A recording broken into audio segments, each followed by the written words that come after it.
I haven't heard too much about it this time. Usually when people usually do that around this time, usually there's like a bunch of signs, or they usually come into the college, or they'll like go down to the place over here and usually like have a big billboard and have everyone talk on, have like a open radio, so if people couldn't make it, they would turn on their radio and the transmitter would transmit it out and they would tell us about their beliefs and stuff. Like one year, I think it was Steve Daines and all of them come down and did that for us. And he was really informational about it. And then I think he also somebody came over to the college before and talked to us about it too, and how it was important and all that for the votes, and everyone's vote matters. So that's why they always come out and try to help us, and talk to us and let us know what they're standing for and all that. They usually like have buttons or like have signs and stuff, but I haven't seen any lately right now. And that's kind of difficult to know, because I'd like to know if I'm going to go vote this time. I want to make sure I know who I'm voting for, and it's kind of crazy that I don't know who I'm voting for. Like, just like when everyone around here is voting for a councilman right now, we know who's running, and we all see the signs, and they even stand out there and promote themselves, and they'll even stop and they'll tell you, this is why I'm running. To be honest, it's more or less like a sovereign nation kind of thing, like we're sovereign but not sovereign. And that's what I believe why most of us don't really try to look at as a state thing so important to us, is because we live on a reservation where it's a whole different thing, and that's what I noticed about it. I mean, I don't mind helping out the state and stuff because I like to know what they're about too, but most of the time it's really helpful when you actually vote for somebody like that, especially out of the reservation like that. It's more or less of what they could do to help natives off the reservation too, to help succeed off the reservation too. Because I know that there was a couple of them that was running saying, like they were willing to come help natives, out of stuff, and that's what kind of got my attention for a little bit. I can't remember who it was, but, and that's what grabs my attention, because when it comes down to it, when people are on the reservation, they tend to only care for the community or what's good for the community, just like how Haber is with outsiders and stuff, how during certain times they're more open, and then there's certain times when it's not like a tourist attraction or anything, and you could tell like a difference between a switch, So that's the way I kind of looked at it, of why, voting is different from one place to another. Yeah. And that's what I see, because like even moving off the reservation and moving to one big city, I see like all these people all over the news and all over actually promoting themselves all over, even over local television. To be honest, I feel like if we would be able to work more with more outside too for more, I feel like we could become even more of our own and not have to, worry about where we're going to get funding most of the time, And I always felt like that would help, is if we could actually start communicating more with like Haver or this place or that place. I knew there is an election going on right now, just because of like the town Haver. Like you said, they have a lot of signs up, posted around, and I don't really know any of the candidates, though I haven't heard their story or what they have to offer to our state, but that's pretty much it. I've seen Snapchats of people and ballots, or not filling out ballots, but like getting it in the mail or whatever.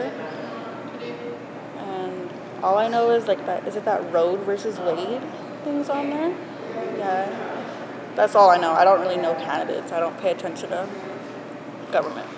I really don't know. I just like talk to my cousin who's like involved in the governmental stuff. She'll tell me about like what's the best choice for me to vote. So I guess it's like outside pressure. They're like, don't vote for this person. I'm like, all right. I feel more engaged with tribal elections just because we know of them, I guess. Yeah, we know them, and they also tell us what they're going to be about if they get elected and stuff, and they give us their story basically, So I focus more on their work ethic. So like seeing them in action, because I have seen a couple of councilmen in action and I'm not like a fan, or I am a fan. That's just how I am. I think they'd I would really like if they'd come campaign out at the high school and stuff, like mainly target seniors and stuff. I feel like it's like a lot of pressure to start voting right away when you turn 18. So if they come and share their story with like the high schoolers, maybe and with the whole community, like in a gym or something, just tell us what you're running for and what you're gonna like be behind. So If they're gonna help Native communities in any way. I feel like they only prioritize bigger Native communities. I always see them going out to like, I guess the Crow Nation and stuff, just because they're huge, but they never come over here to the smaller communities. It's like we matter too. We're here. Tiny but mighty. Yeah. Why do you think people here, like students or young people, feel like the state matters less? Or do you think that people feel that way? You know, that they don't really need to participate, or I feel like they don't have a good understanding of how the government runs. I feel like they think that the state doesn't affect them just because we're on the reservation. Yeah. But there's many different ways that it still affects us, and that's why we should still get out and vote. But it all comes down to they don't come out here and campaign, so they don't even know who's running. They're not going to vote for somebody who they don't know. Personally, I could say I'm not engaged. I'm not a news watcher anymore, so I don't really even know what's going on with it. And I also feel that's the same with our students. I don't feel like they are, and I'm sure they don't know, and they don't really know. So honestly, I asked my brother, who is a tribal council member, I'm like, okay, who do I need to vote for? Because he works with all of them and knows who we need and what they want and how it'll help us here on the res. So I rely on him to tell me who to vote for. I think when you're talking about tribal communities, like we're lucky that we're able to vote here in Stonechild, and the ladies should be, when they're here, it's listed, and that's for Choteau County, and then the Hill County votes up at the Wellness Center? Yeah, or somewhere in that area. So we're lucky that we have these satellite offices, but I know on the bigger tribal reservations, they have to drive an hour to vote. And I know there was this big conflict with satellite places so that natives can vote more. And I almost felt like they made it harder to access voting, and so there was this whole debacle over voting and if it was right or fair by a lot of groups or people. And so, I don't understand why we couldn't make it easier for us to vote.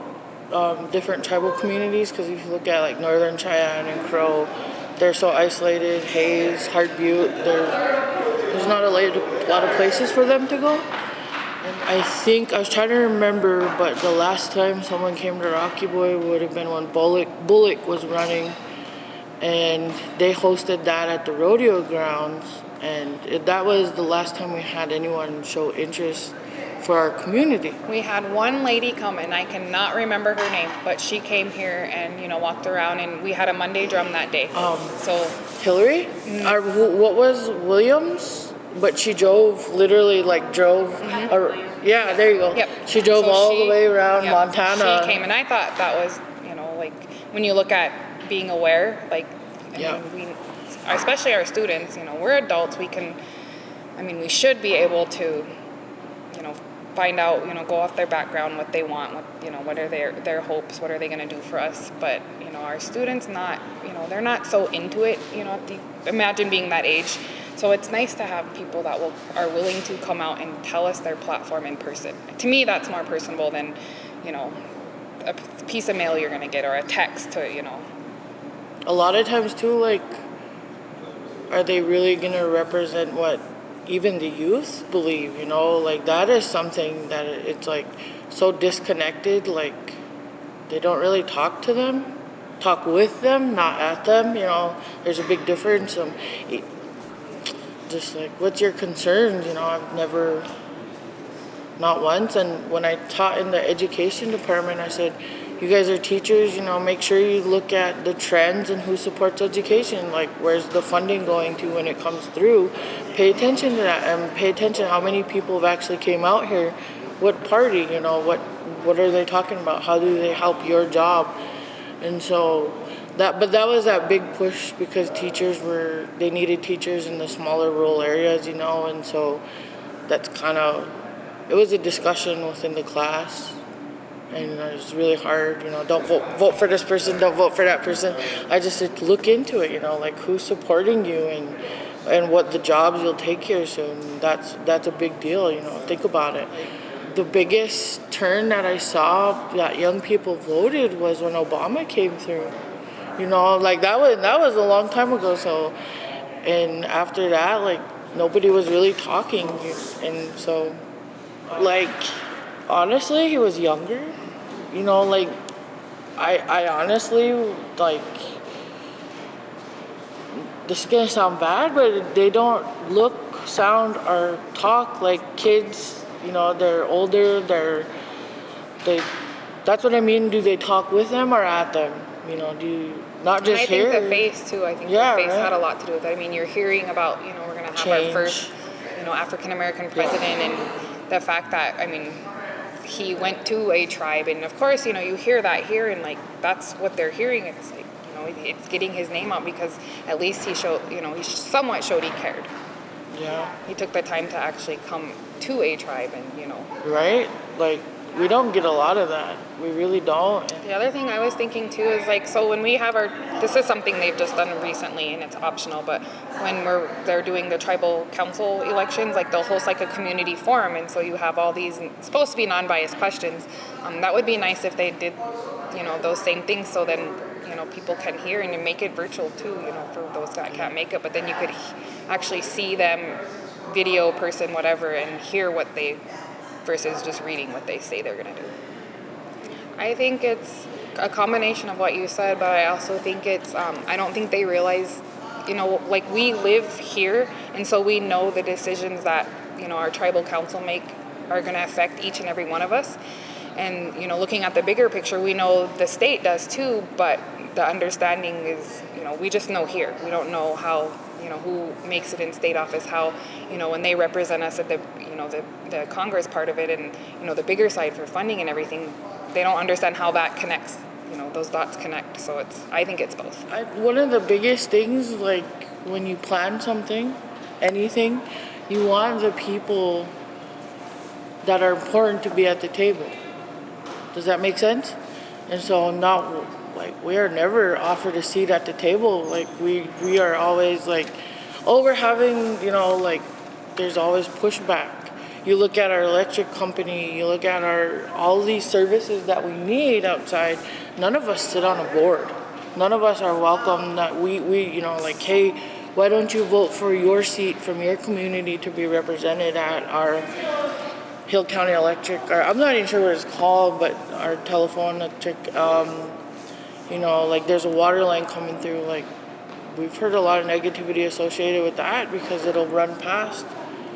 And so I guess that's what I mean, where there's a lot of relationships that are trying to be built, but at the same time it's like, hey, we deserve to be here, let us in.